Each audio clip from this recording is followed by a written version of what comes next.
пәнінен квадрат теңсіздікті квадраттық функцияның графигі арқылы шешу тақырыбымен таныс боламыз. Оқу мақсаты квадрат теңсіздіктерді шешу. Сабақтың мақсаты дискриминанттың әр түрлі мәндері үшін берілген сызбаны қолданып квадрат теңсіздіктерді шешеміз.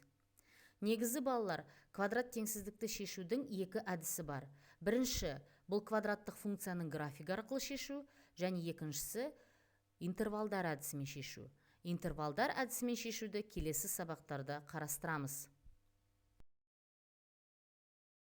Тоқталайық. ax квадрат қосылған bx қосылған c кіші нөлден немесе ax квадрат қосылған bx қосылған c үлкен нөлден түрінде берілген теңсіздіктерді квадрат теңсіздіктер деп атайды.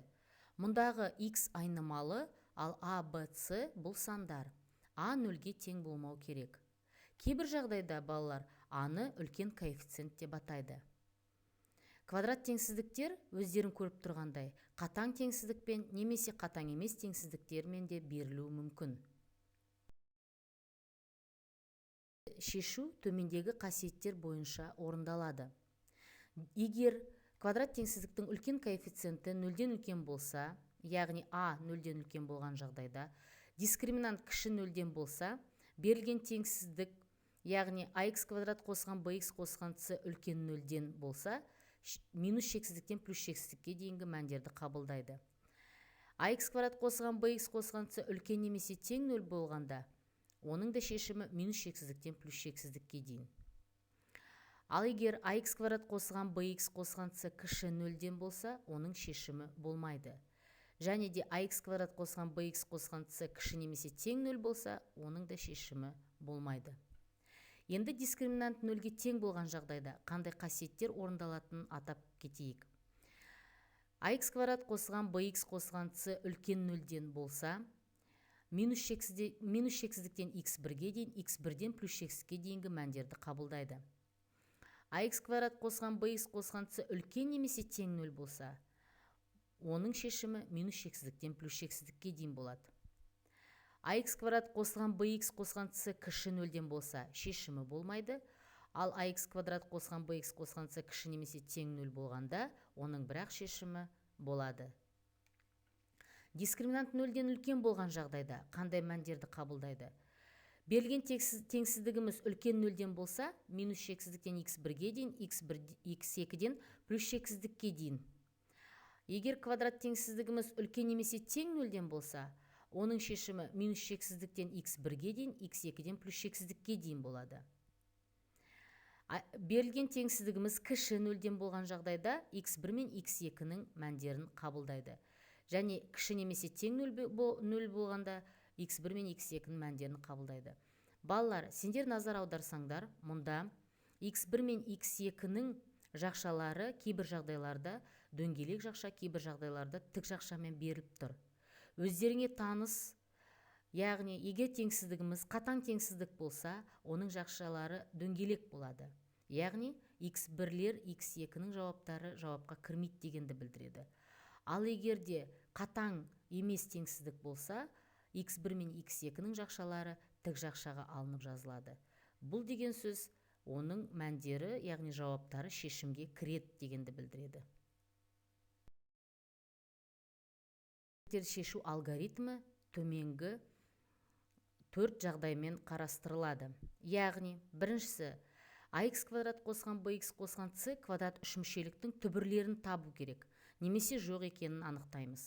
Екіншіден, үлкен коэффициенті арқылы параболаның тармақтарының бағытын анықтау керек, жоғары немесе төмен. Үлкен коэффициент дегені бұл a-ның мәніне байланысты балалар.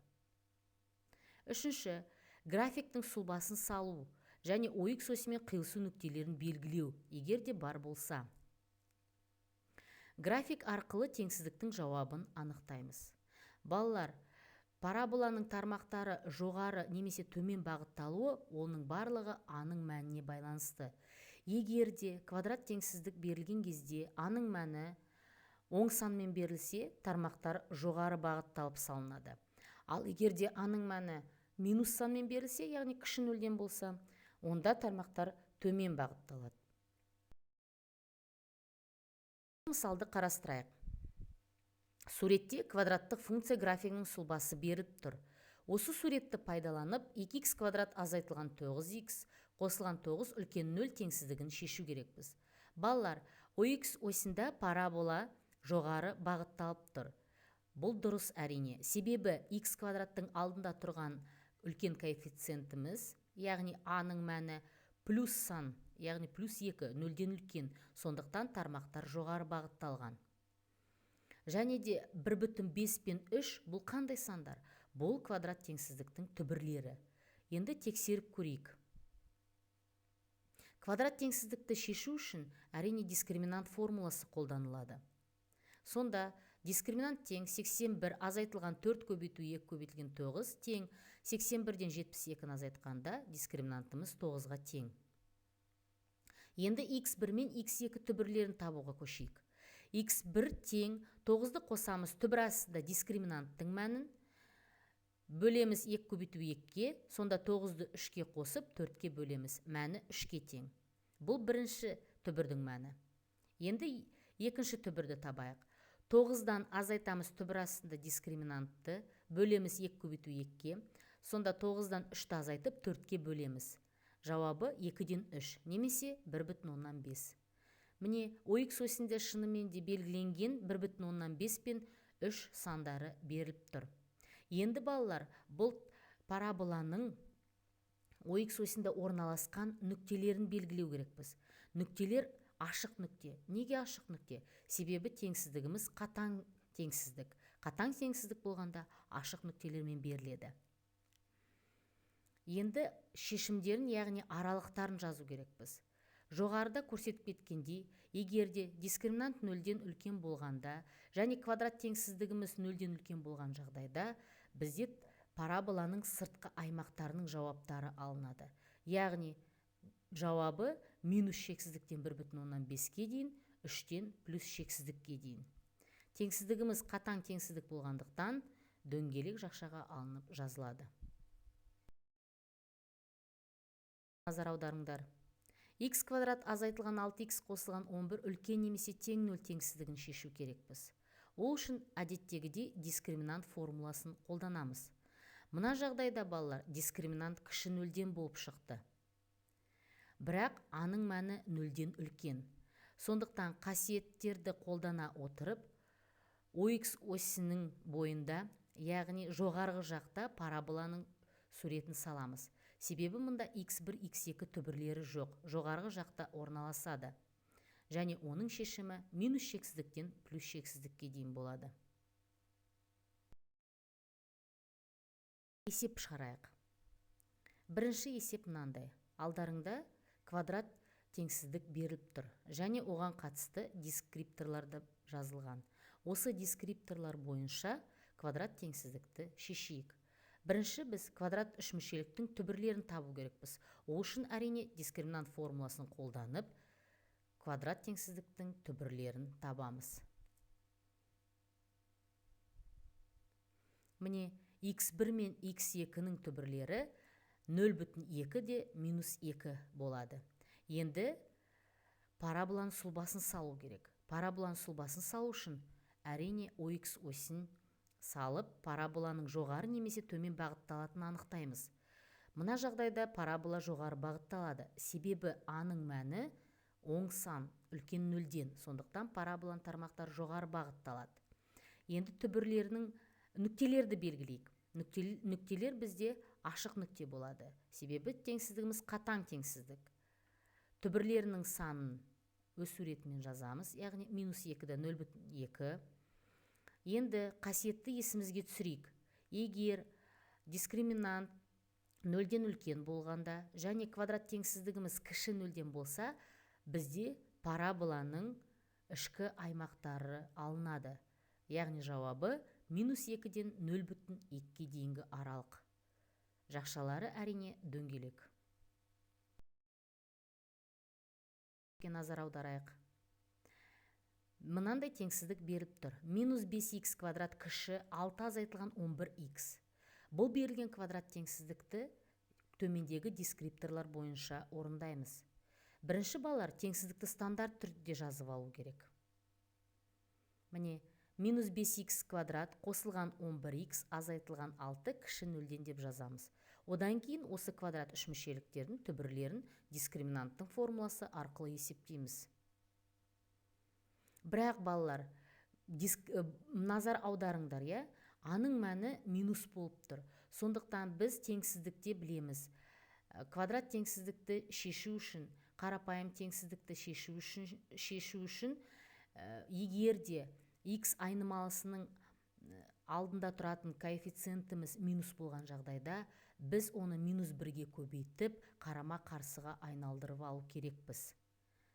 Сонда минус 5х квадратымыз плюс 5х квадрат болады, плюс 11х-іміз минус 11х болады, минус 6-ымыз плюс 6 болады. Және теңсіздіктеріміз қарама қарсыға айналады. Енді ғана дискриминант формуласын қолданып, түбірлерді табуға көшеміз.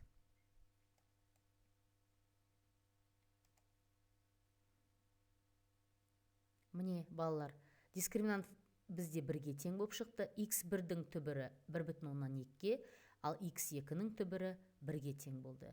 Енді параболаның сұлбасын салуға көшейік. Оx осыны саламыз. Нүктелерді белгілейміз. Нүктелер ашық нүкте, себебі квадрат теңсіздігіміз бізде қатаң теңсіздікпен беріп тұр. Параболаның жоғары төмен бағытталатын анықтау керекпіз. Балалар, мына жағдайда бізде параболамыз төмен бағытталады. Неге? Себебі бастапқы берілген квадрат теңсіздігіміздің коэффициенті, яғни үлкен коэффициенті минус болып тұр, яғни кіші нөлден.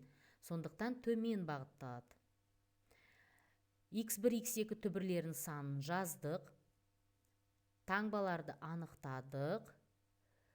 Енді егер де дискриминант, сендер білесіңдер, үлкен нөлден болған кезде, және квадрат теңсіздігіміз үлкен нөл болған кезде сыртқы аймақтар алынады.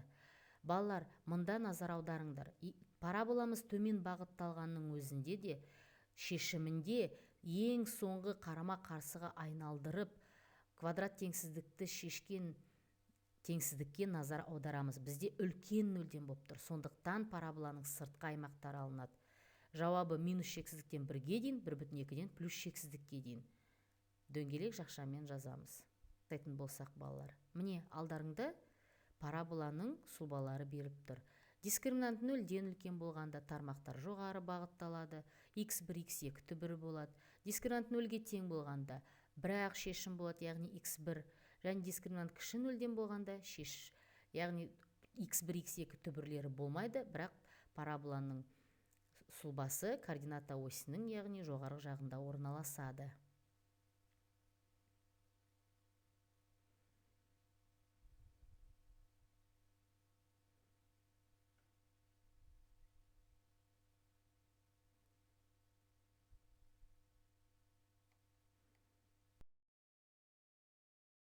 Болғанда, яғни үлкен коэффициентіміз кіші 0-ден болғанда, параболаның сұлбалары қалай беріледі. Дискриминант 0-ден үлкен болғанда төмен бағытталады, x1, x2 түбірлері болады.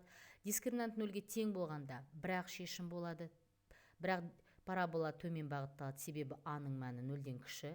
Және дискриминант кіші 0-ден болғанда, ox осінің төменгі жағында парабола орналасады. Және төмендегі қасиеттер дәл осылай орындалады. Алдарыңда 3 теңсіздік беріп тұр, яғни квадрат теңсіздік беріп тұр. Осы квадрат теңсіздіктерді дескрипторлардың көмегімен үйде шығарып келесіңдер.